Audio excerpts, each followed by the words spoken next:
(1849년 6월 7일이었죠) 조용하던 이 섬마을을 발칵 뒤집어 놓는 사건이 일어납니다.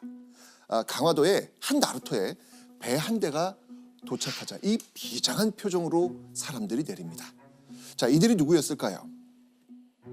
아까 보였던 데리러 온 사람들? 맞습니다. 바로 조선의 영의정과 관군들이었습니다. 자, 그들은요 순식간에 마을 곳곳을 뒤지기 시작합니다. 그리고요 10대 후반쯤 돼 보이는 젊은 남자들을 붙잡고 이렇게 묻습니다. 당신의 이름이 무엇이오? 당신의 이름은 무엇이오? 이렇게 묻는 거예요. 오, 찾는 사람이 있는가 보네요. 확실히 있는 것 같아요. 네. 그쵸? 자, 그런데 이 모습을 멀리서 지켜보던 한 남자가 있었습니다. 자, 이 사람은요 강화도에서 이 농사를 짓고 나무도 베어서 겨우 생계를 유지하던 19의 나무꾼이었습니다. 이 나무꾼은요 사람을 찾는 모습을 보고 얼굴이 하얗게 질리기 시작합니다.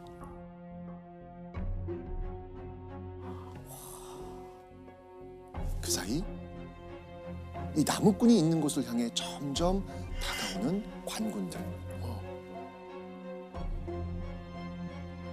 너무 무서워서 이 두려움에 떨던 나무꾼은 급기야 자신의 형과 함께 산속으로 도망칩니다. 산속으로 너무 무서웠던 거예요. 그러니까. 아, 그럴 만하죠. 막 쫓아오니까. 그렇죠. 당연히 관군들도 도망가는 그들을 뒤쫓아갑니다. 쫓고 쫓기는 정말 숨막히는 추격전. 와. 결국 나무꾼은 뒤쫓아온 관군들에게 포위되고 맙니다. 그렇게 관군들 사이에서 정말 떨고 있는 그 나무꾼 앞에 조선의 영의정이 드디어 나타납니다. 그리고 이렇게 물었죠.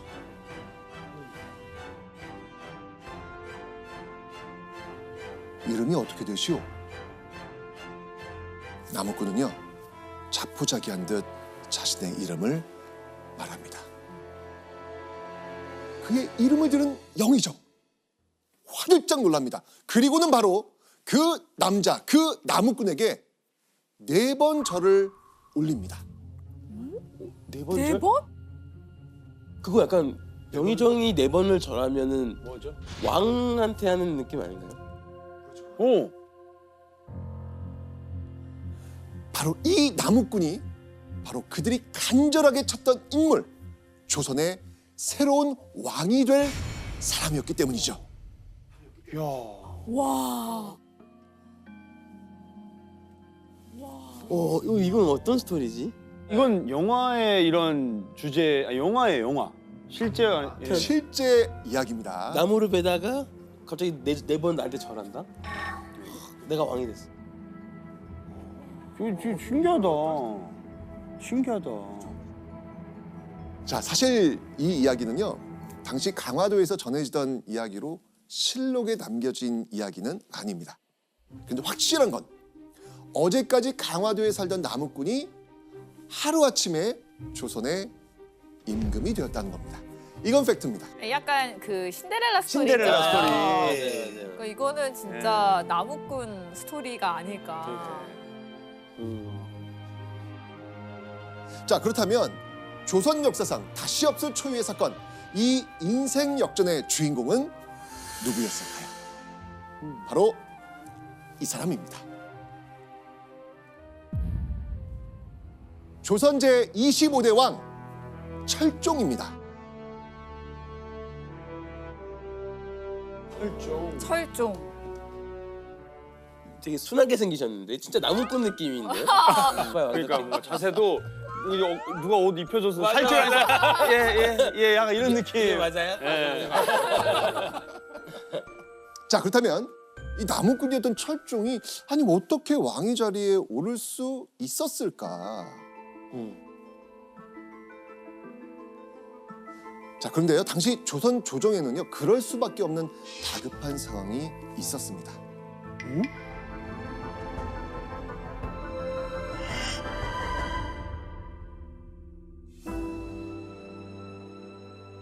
1849년 6월 6일, 자, 이른 아침부터요, 조선 궁궐의 분위기는 심상치 않았습니다.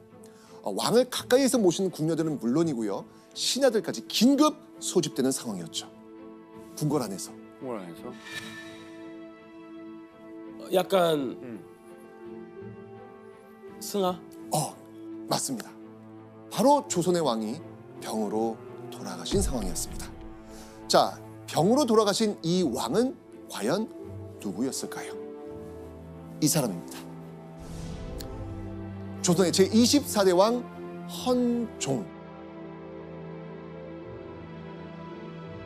1849년 6월 6일 헌종이 23살의 나이로 후계자도 남기지 않은 채 갑작스럽게 죽어버린 겁니다. 23살?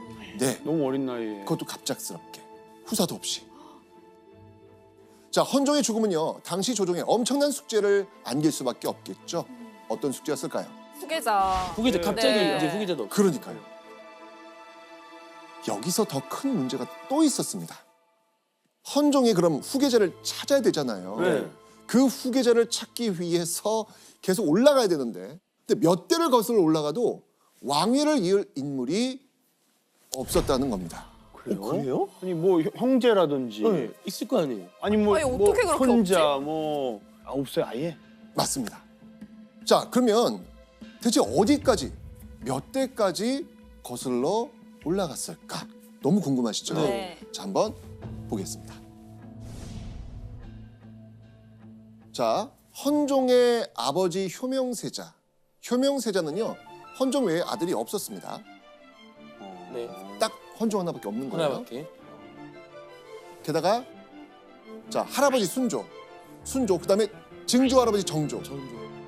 정조 역시 대를 이을 아들들이 딱 한 명씩. 자, 이렇게 한 명씩 계승을 지금 해온 거거든요. 자, 그러니까 그 후손 중 다음 왕위를 이을 적통이 없었던 겁니다. 그냥 아들 하나씩. 하나씩. 예. 조선 조정이 얼마나 큰 충격에 빠지겠습니까? 교수님, 이 정도로 왕의 후계자가 없는 거면 어떻게 후계자를 선정해야 되는 거예요? 그러니까 보통 이럴 때는 막 족보를 뒤져가지고 얼마나 혈통이 가까운가 이걸 보는데 이때는 선조대까지도 임진왜란 때까지도 거슬러 올라가서 다 뒤지게 됩니다. 그만큼 왕실에서 혈통이 많이 모자라게 된 거죠. 임진왜란까지요? 지엄하신 조선의 임금 자리를 단 하루라도 비워둘 수 없는 일, 이건 너무 당연합니다. 자, 그래서 신하들은요, 왕실 가문을 아주 샅샅이 뒤져가지고 다음 왕의 후보를 찾습니다. 자, 그렇게 선택된 인물 나무꾼 철종. 맞습니다. 자, 다음 왕이 될 인물로 결정된 사람은요, 바로 19살의 이원범이었습니다. 자, 이원범이 누구냐면 사도세자의 아들인 은원군, 또 그 아들 전개대원군의 아들 이원범. 그러니까 한마디로 사도세자의 증손자뻘이 되는 것입니다.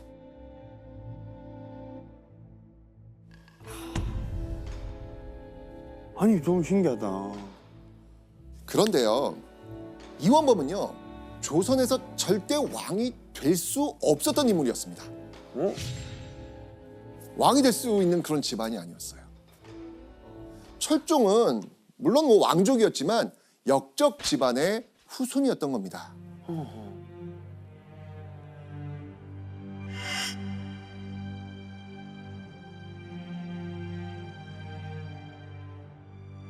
바로 은원군, 이 은원군의 아들이 영모에 가담했던 겁니다.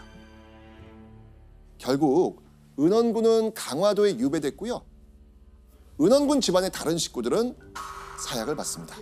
어이구야. 영모 집안이니까요. 그렇죠. 그런데 이 집안의 비극은 여기서 끝나지 않습니다. 여기서 끝내지 않았다? 바로 철종의 큰형이 또 영모에 연루된 겁니다. 영모예요, 영모요? 그렇죠. 그러면 아니 아웃 아니에요? 그러면? 그러니까. 그 집안에서 지금 영모가 지금 끊이지 않고 나오는 거예요. 네. 와. 그래서 14살의 어린 나이였던 철종은 강화도에서 유배 생활을 시작했던 겁니다. 아, 그러니까 저는 처음에 도망갔다고 하니 좀 이해가 돼요. 뭔가 또 내가 오해를 사서 그렇죠. 나 죽는 거 아닌가? 그러니까 도망가는 거예요. 방금 저 이해가 돼요. 이해돼. 어. 그래서 아니 왜 그렇게까지 도망가나 했는데 이렇게 용모 집안이니까 항상 도망다니면서 살았을 것 같아요. 그렇죠. 자, 이제 이 퍼즐이 맞춰지시죠? 맞춰져요. 네. 그렇죠. 그리고 철종은 바로 역적의 집안이라는 상황 때문에 강화도에서 정말 상상도 초월할 수 없는 왕족이지만 이런 대접을 받게 됩니다. 어떤 대접을 받았는지 예원 씨가 한번 읽어주시죠. 현재 임금님은 사냥꾼으로 불리었고 자기 친척 집에 종노릇을 하였습니다. 장날이 되면 가장 값싼 일꾼 노릇을 하였고 인정머리가 털끝만큼도 없는 주인의 채찍을 거의 매일 맞았습니다. 내용 보니까 어떠세요 지금? 그냥 종이 되었던 거죠. 아니 되게 왕과 관련 없는 단어가 너무 많이 보이는 게 채찍을 거의 매일 맞았습니다. 와. 자, 이 기록은요 천주교 최양업 토마스 신부가 프랑스 신부에게 보낸 그 편지에 들어있는 내용입니다. 뭐 실록에 있는 자료는 아니지만 당시 철종이 강화도에서 얼마나 힘들게 살았는지 충분히 유추할 수 있는 그런 내용이 되겠습니다. 그 후 철종은요 정말 먹고 살기 위해서 농사일은 물론이고요 자기 몸보다 더 무거운 나무를 베면서 생계를 꾸려가고 있었습니다. 그런데 말이죠, 이원범이 역적의 자손이라는 점 외에도 헌종의 뒤를 이어서 왕이 될 수 없었던 이유가 또 있습니다. 뭐가 있을까요? 어떤 게 있을까? 바로 가계도에서 찾을 수 있습니다. 자, 한번 볼게요. 자, 우리는 지금 누굴 찾아야 돼요? 지금 헌종의 뒤를 이을 사람을 찾으잖아요. 네. 이원범은요, 바로 이 헌종의 아버지 효명세자와 같은 학년. 근데 이것만 봐도 느낌이 오지 않아요? 아니 헌종의 후세를 이어야 되는데 윗대예요 지금. 그거 아니에요? 윗대예요. 맞아요. 와우. 아버지 뻘인 거죠. 그렇죠, 그렇죠. 아저씨. 바로 이게 문제였던 거예요. 헌종의 뒤를 이어서 철종이 왕이 된다? 그러면 삼촌이 조카의 뒤를 이어서 왕이 되는 거고 제사까지 지내야 되는 그런 일이 벌어지는 거예요. 꼬이는 네. 거죠. 꼬여버리는 거예요. 교수님, 그러면 이제 이런 가계도를 봤을 때 조선의 역사에서 이런 건 사실 불가능한 건가요? 어때요? 조선 왕조 역사 속에서 딱 한 번 있었습니다. 있었어요. 자기 조카인 단종을 몰아내고 대신 왕이 된 세조. 그러니까 바꿔 말하면 쿠데타쯤은 있어야지 일어날 수 있는. 그러니까 그러니까요. 맞네. 그러니까. 비유정난 정도는 있어야 이런 정도 이렇게 되는 거고. 그렇죠. 되게 근데 안 될 이유만 있네요. 그렇죠. 유교의 나라 조선에서 이거는 있을 수 없는 일이 벌어진 거예요. 자, 그런데 중요한 건 뭐냐면 이 말도 안 되는 이유가 있음에도 불구하고 이 모든 문제를 뛰어넘어 가지고 철종이 조선의 왕이 됐다는 겁니다. 자, 이게 어떻게 가능할까? 그러니까 이거 이해가 안 이게 돼요. 어떻게 돼요? 자, 바로 이원범을 강력하게 밀어주는 어떤 세력이 있었기 때문입니다. 와. 세력? 세력.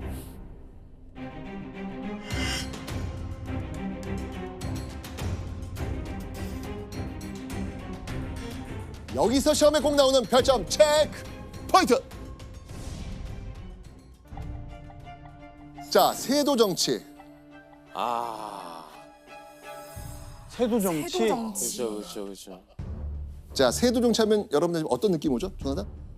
떠오르는 그 가문들이 있잖아요. 뭐 풍양 조씨 항상 하면 되게 이 본인 가문들 사람들 막 등용하고 계속 아. 다 해먹는. 해먹는 거죠. 예. 이야, 맞습니다. 이 당시 세도 정치란 이 특정한 몇몇 가문이 권세를 휘두르면서 나라가 운영되는 상태를 말하는 겁니다.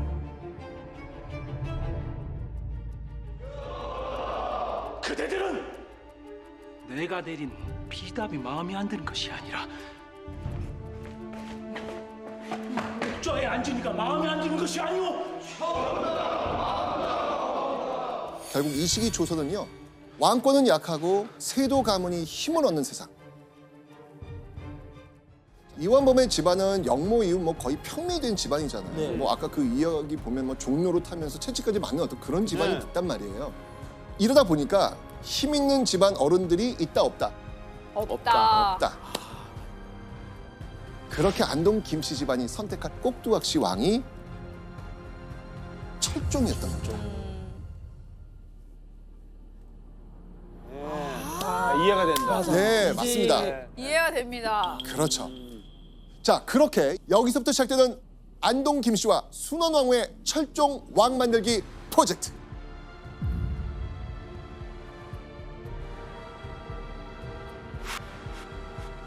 철종이 이 역적 집안이었던 거, 이 문제를 과연 어떻게 해결하려고 했을까요?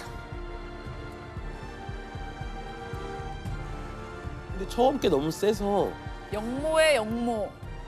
자, 어떤 방법을 썼을까요? 가게들 한번 보시죠. 이야. 자, 이완범은요, 역적의 자손이니까 원래라면 왕이 될 수 있다 없다? 없다. 없죠. 자, 그렇다면 그럴 때 선택하는 방법이 뭘까? 아, 어떻게 해야 되겠어요? 이제 네. 입양해야죠. 아, 이거 좋아요. 맞아. 맞습니다. 안동 김씨는요, 철종을 헌종의 할아버지 순조의 아들로 호적을 옮긴 겁니다. 즉, 이 역적의 집안이야? 그래서 왕이 될 수 없어? 그럼 집안을 바꾸는 거죠. 게다가요, 자, 이러면 수렴청정은 누가 하게 될까요?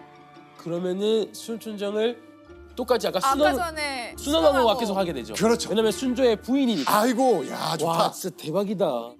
머리를 엄청 썼네. 맞습니다. 바로 안동 김씨 순원왕후, 그가 다시 수렴청정을 할 수 있게 되는 겁니다. 그러면은 순원왕후는 수렴청정을 2번을 한 거네요? 네, 맞습니다. 조선 역사상 딱 한 번 있는 케이스입니다. 안 되는 걸 지금 다 되게 하는 거예요, 지금요. 자, 이런 상황은 하나도 모른 채 안동 김씨 집안의 선택으로 왕위에 오르게 된 이완범 철종. 한양에 도착한 철종은요, 창덕궁에서 즉위식을 올립니다. 와, 이게 무슨 일이야? 우와. 하루 만에 1849년 6월 9일 강화도 남욱군이 조선의 왕이 된 겁니다.